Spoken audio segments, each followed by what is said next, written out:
Kelihatan bahwa emang orang beli rasanya dan bahwa sekarang pasar kopi lagi Lagi gila nih, gila dalam keren-kerennya artian gitu. ini, Iya. ini sebenarnya kalau bahasa saya pribadi saya sedih gitu. Kita sudah cukup tua untuk melihat perkembangan dunia kopi Indonesia dari tahun 2009 sampai sekarang. Kalau kita bikin kopi rasanya ke Ethiopia, kalau saya jadi roaster, saya jadi barista, mendingan saya dari Ethiopia sekalian. Jadi ya betul bahwa kopi nggak sepenuhnya specialty, betul gitu. Eh Cuman ya lihat pasar kalian aja lah gitu.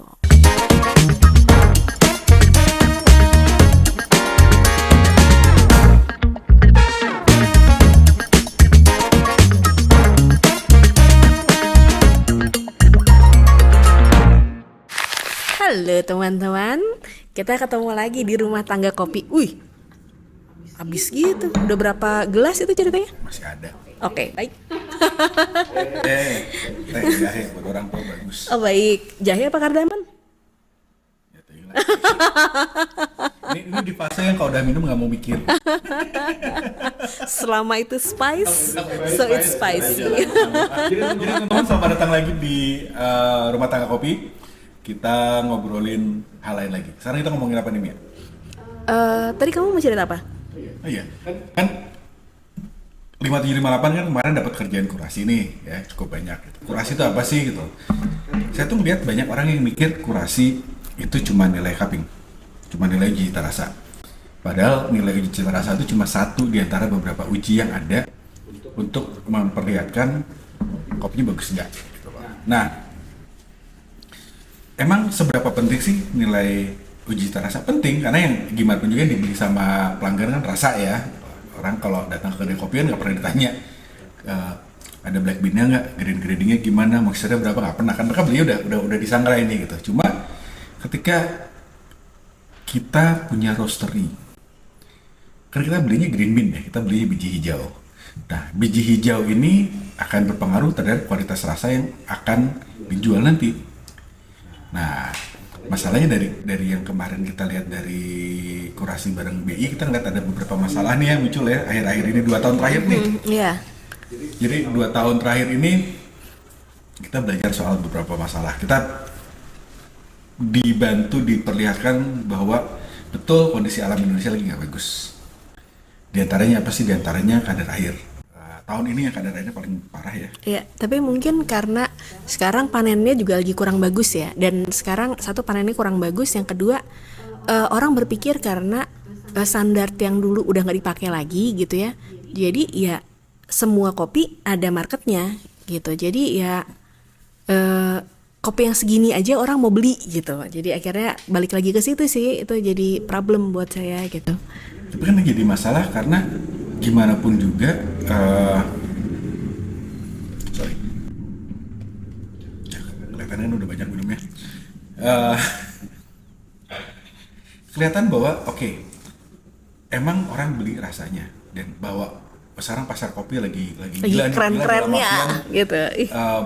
demand lagi tinggi-tingginya, supply lagi rendah-rendahnya, kopi mau ada berapapun Diambil gitu diambil, kan. gitu loh. Cuma kan kita jangan mikir cuma saat ini. Jangan sampai ada satu kebiasaan bagus yang dulu udah terjadi hilang gara-gara sekarang nih, gitu loh.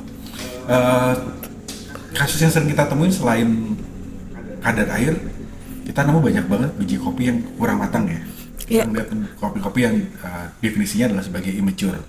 Kita nemu banyak kopi yang immature, biji kopi yang dipetiknya belum matang. Terus kita ngelihat banyak sekali cacat black bean, banyak lah kopi-kopi yang masih ada cacatnya gitu ya, black bean, terus dan lain-lain. Pas begitu ditanya sama prosesornya, ya karena sekarang banyak orang belinya bukan kopi bagus, tapi kopi grade 3, jadi defect 50 gitu kalau nggak salah. Pokoknya defect tinggi lah gitu dia. Jadi ya akhirnya dia memproses yang apa adanya aja gitu. Nah, Jadi ya hati-hati tuh, ya kalau agak susah ya kalau misalnya buat peminum kopi ya, maksudnya. ini sebenarnya kalau bahasa pribadi saya sedih gitu. Kita sudah cukup tua untuk melihat perkembangan dunia kopi Indonesia dari tahun 2009 sampai sekarang. Kita ngelihat bagaimana perlahan-lahan kopi Indonesia makin lama makin rapi dan makin konsisten. Dan itu bukan sebuah pekerjaan yang mudah dan cepat. Tapi dalam 2-3 tahun terakhir semua itu kayak bubar lagi aja gitu loh. Ya karena ya orang berpikir yang penting rasanya enak gitu. Kopinya bentuknya kayak apa nggak masalah. Ya jadi ya saya agak sekarang jadi lebih concern sih kalau harus minum ke coffee shop gitu ya, karena saya nggak tahu bahan baku yang dia pakai apakah dia ada cacat besar atau enggak, karena gimana pun cacat besar kan pengaruh ke kesehatan ya gitu. Jadi sedikit side story gitu, kita flashback ke zaman dahulu kala kami baru ketemu gitu. Mia tuh dulu kalau minum kopi pasti harus mampir ke IGD. Nah, Gitu. kenapa? Karena sakit banget ya. Oh iya, Banget. jadi bengkak gitu kan, sampai zaman dulu tuh waktu pas ikutan training tuh sampai udah nggak bisa pakai celana panjang, jadi harus pakai terusan karena perutnya bengkak banget sampai disangka hamil. Tapi pas training itu kan sebelum antara masa kamu ikut pelatihan Ki Robusta sama sebelumnya udah bisa minum kopi itu kan? Udah gitu. Jadi awalnya pas awal kami ketemu dia nggak bisa minum kopi, pelan-pelan minum kopi.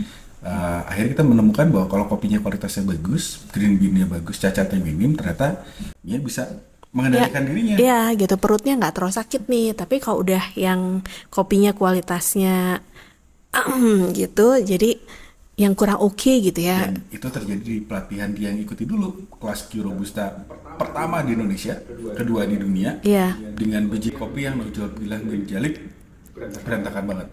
Berantakan banget enggak, lumayan lah kalau dibanding saat itu ya gitu, udah bagus lah dibanding saat itu. Dibanding Tapi saat ini saya emang berantakan iya banget ya, gitu, emang beda standar banget beda lah nih. standarnya gitu. Cuman ya itu ya, jadi saya ngeliat, saya melihat saya tuh ternyata nggak kuat sama kopi-kopi yang seperti itu, yang kualitasnya kurang bagus gitu, kualitas biji-bijian kurang bagus. Dan kalau ngeliat kopi yang sekarang gitu kan, ya kayak kita balik lagi ke zaman saya baru belajar dulu gitu kan gitu. Itu tahun 2011 ya saya ngeliat itu. Dan gak cuma Mia yang menderita. Saya kan awalnya pede kan, wah bisa lah handle kopi dan lain-lain. Beberapa tahun yang lalu kita mencoba mengumpulkan data untuk identifikasi geografis Robusta Jawa Barat. Terus kepedean, gitu. Udah kirimnya asalan aja. Kenapa? Alasannya biar pengen tahu kualitas rasa aslinya kayak apa. Dan di situ saya menderita, gusi sakit, gigi sakit, wah bener-bener yang malam hari setelah ngekap tuh kita menderita gitu. Jadi Saya nggak semenderita dia karena saya udah tahu nih, wah kayaknya bakal sakit banget, jadi udah siap-siap.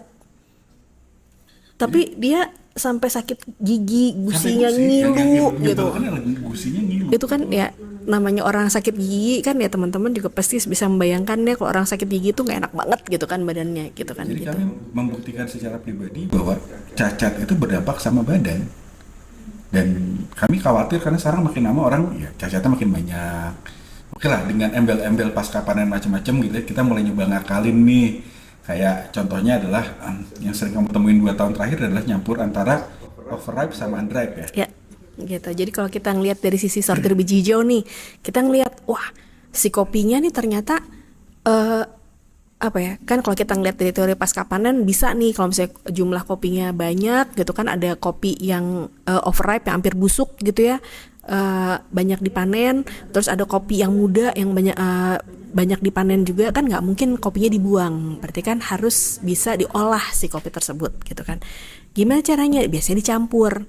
Cuman yang saya temukan itu banyak orang yang cuma dengar teorinya aja, jadi mereka nggak berpikir bahwa di hasil akhirnya si kopi yang dicampur itu warnanya kan kurang lebih harus seragam ya.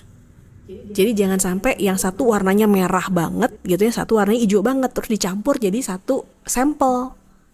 Kan kecuali kalau dia langsung dia roastery ya, maksudnya dia proses terus dia pakai buat konsumsi sendiri, di mana dia langsung jual customer gitu. Customer kan nggak tahu ya, cuman lihat dari warnanya coklat ataupun hitam gitu ya si kopi yang sudah di roast tadi. Tapi kan kalau dia dagang green bean, orang kan yang pertama dilihat dari perdagangan kopi itu kan pertama adalah green bean-nya dulu, baru cupping gitu, baru rasa gitu kan. Itu di mana-mana seperti itulah gitu. Tapi itu kan masalah juga kedai kopi, karena kalau kita full shot gitu ya, anggap bikin espresso,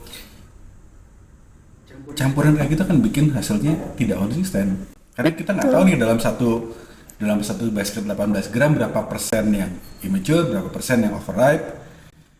Paling aman jualan apa? Jualan kopi bubuk kayak gitu. Jadi digiling semua, dicampur biar homogen. gitu. Atau dibikin jadi dark roast gitu ya gitu. Cuman kan kalau kita ngeliat customer, biasanya kan customer nggak tahu, biasanya kan kayak gitu ya alasannya, tapi ya customer menderita. Dan bukan apa-apa, sekarang customer pelanggan mau beli kopi itu gampang banget teman-teman. Begitu mereka kecewa, pindahnya cepat banget. Barusan saya baru nyoba satu kopi yang katanya salah proses, rasanya wah, luar biasa jelas, rasanya rasa tanah gitu.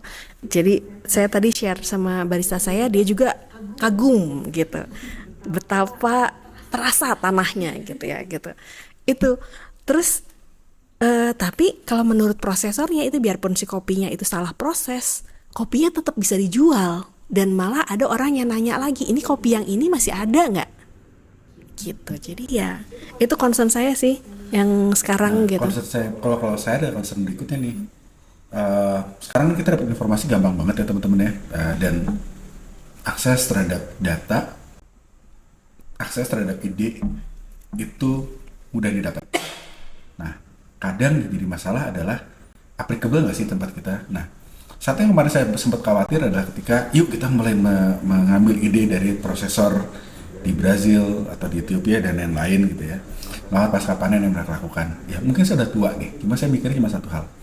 Kalau kita bikin kopi rasanya kayak Ethiopia, kalau saya jadi roaster, saya jadi barista, mendingan saya dari Ethiopia sekalian. Sekarang nggak susah kok untuk import kopi ya gitu kan. Dan bisa, kalau kita lihat sekarang udah mulai nih berapa roastery gitu, dia import kopi satu palet gitu kan, nggak satu kontainer. Kalau dulu kan kita mikirnya wah harus satu kontainer nih, uang saya ketahan berapa lama gitu. Sekarang udah bisa 1-2 karung juga bisa gitu kan gitu. Nah, jadi teman-teman, mungkin yang saya sama Mia coba tekankan adalah yuk gimana caranya kita bisa bikin karakter rasa yang rasa daerah kita. Dalam artian gini loh, nggak harus kopi Sumatera itu harus spicy, nggak harus kopi Jawa itu hanya coklat aja. Tapi kalau semua bermain, semua mencoba macam-macam, dan satu titik akhirnya kopi Jawa atau kopi Sumatera kehilangan jati dirinya, ya sangat disayangkan nggak sih? Karena bukan apa-apa, Indonesia itu kita punya keterbatasan lahan, kita selalu punya masalah soal produktivitas. Ketika kita mencoba menjadi suatu negara yang lain, sementara negara yang lain, negara konsumen yang lain itu sudah suka dengan karakter kita, di satu titik mereka bisa dengan mudah sekarang ganti ke kopi yang lain, yang sayangnya biasanya lebih murah juga daripada kopi Indonesia. Ya. Nah, apa ya? Saya seneng sih sebenarnya lihat semua hingar-bingar soal pasca panen, semua mau nyoba ini, mau nyoba itu, dan yang lainnya. Cuma mungkin pertanyaan yang ada di diri saya adalah, sekarang prosesor A melakukan X, tahun depan kopi X ini masih ada nggak? Oh, dia populer, masih bisa nggak rasanya sama? Karena di akhir hari konsumen akan ada yang selalu berganti mencari kopi yang baru, tapi ada juga kok orang-orang yang di satu titik yang perjalanan sudah jauh, dia kan nyari kopi yang dia kenal. Dan sekarang makin lama makin susah nyari kopi proses natural klasik yang beneran enak, kopi proses giling basah yang rasa rempahnya muncul lembut, atau kopi proses basah giling kering yang fresh, clean, karakter orange-nya ada, stabil, dan lain-lain. Bukan apa-apa, di satu titik manusia akan bosan. Ketika semua kegilaan ini, semua kehebohan ini sudah berakhir, jangan sampai akhirnya kita nggak tahu lagi nih gimana cara ngolah proses yang stabil dan proses yang standar. Kalau buat saya sih ini sih lebih ke ya main agak pintar dikit. Jadi kalau misalnya emang mau nyampur proses buat meningkatkan suatu karakter rasa, bagus. Itu inovasi yang bagus banget. Karena kan kita kalau belum jujur gini ya, kita agak susah, kita sulit ya untuk mengganti varietal pohon kan. biayanya mahal dan effortnya terlalu banyak lah gitu, belum Dan tentu belum cocok juga ditanam di cocok situ. gitu kan, itu repot banget gitu, lebih gampang pasca panen. Tapi main pinter, jadi jangan sampai nih warnanya terlalu jomplang dalam satu sampel gitu. Jangan sampai juga cacat-cacat primer yang di satu titik bisa membahayakan kesehatan terlalu banyak. Apalagi kalau kita ngomong realita aja deh, harganya pasti jadi lebih murah kan si kopinya gitu. Kalau mama teman-teman, gimana kok cacat-cacatnya dikumpulin, dijual terpisah? Karena bukan apa-apa, karena ada yang beli kok. Saya yakin ada yang beli. Kalau dengar cerita teman-teman yang proses sih malah Iya. kayak gitu yang lagi aku ya. Jadi ya betul bahwa kopi nggak sepenuhnya specialty, betul gitu. Cuman ya lihat pasar kalian aja lah gitu. Jangan sampai namanya jadi jelek karena ya kopinya satu nggak konsisten, terus yang kedua ya kopinya murah sih tapi nggak konsisten, tapi saya nggak bisa ngabisin kopinya, itu kan jadi mahal gitu. Saya nggak mau lagi datang ke tempat ini. Atau misalnya kalau misalnya dari sisi green bean, warnanya warnanya jomplang banget nih, aneh banget warna, jadi banyak merahnya, banyak hijaunya, wah terus putih-putih gitu kan dalam satu sampel yang sama gitu kan gitu. Atau tiba-tiba baru simpan sebentar ternyata jamuran gitu, wah saya rugi banget nih, saya punya 3 karung gitu kan misalnya gitu. Jadi ya berpikirnya agak panjang dikit lah gitu biar bisnisnya sustain. Bukan apa-apa, dunia kopi itu kecil teman-teman. Sekali kita punya nama jelek, susah untuk recover. Dan sayang kita udah ngeliat beberapa teman-teman yang kejeblos di situ ya. Ya, jadi bisa, yuk bisa. Gitu. Oke, sampai ketemu lagi di obrolan Mungkin berikutnya. obrolan berikutnya tonnya lebih santai, lebih bahagia ya. Ini kayaknya agak terlalu serius tapi ya ini kekhawatiran kami sih. Kami cuma nggak pengen bahwa dunia kopi yang kami cintai ini, negara yang kami cintai ini akhirnya jadi berantakan cuma gara-gara satu periode yang mungkin dilakukan secara terpaksa tapi akhirnya menjadi menyebalkan. Bisa. Ketemu lagi teman-teman ya. Yuk. Bye. Bye-bye.